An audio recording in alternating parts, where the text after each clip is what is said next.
Hey everyone, JML, Toyota Pickup Guy.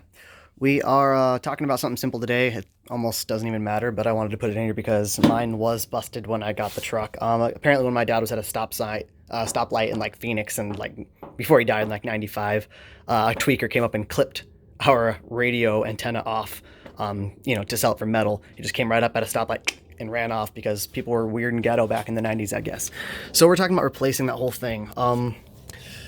Up under the wheel well, and right now mine's already off. I had the guard and the mud flap and everything. Mine's taken off at the moment because I'm doing a lot of work on the truck. So I just want to show you what it looks like up under here. This is just the housing for it. It's got like one little mounting bracket.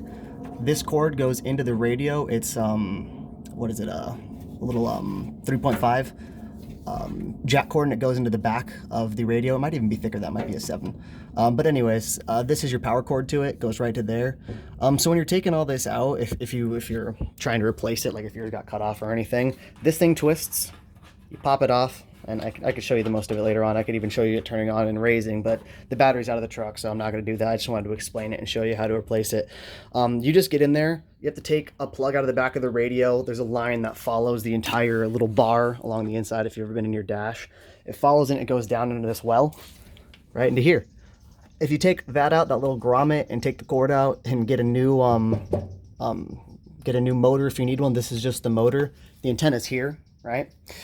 If you just need a new antenna, you could buy a new antenna online, and what it has is just a long plastic piece that wraps into that motor, and it creates like a U, and there's just teeth on it. And the motor pushes up on the teeth, and then it pulls down on the teeth.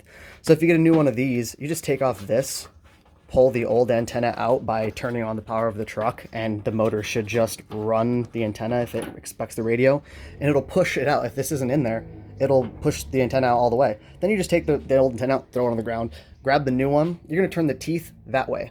The flat edge is on this side, the teeth is that way because it pulls it in a U.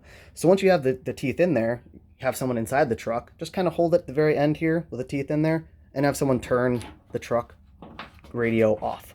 Once the truck radio is off, the motor to the radio antenna is going to go, oh, we need to pull that down, as if I was going through the the middle of nowhere and I might hit a tree and rip it off.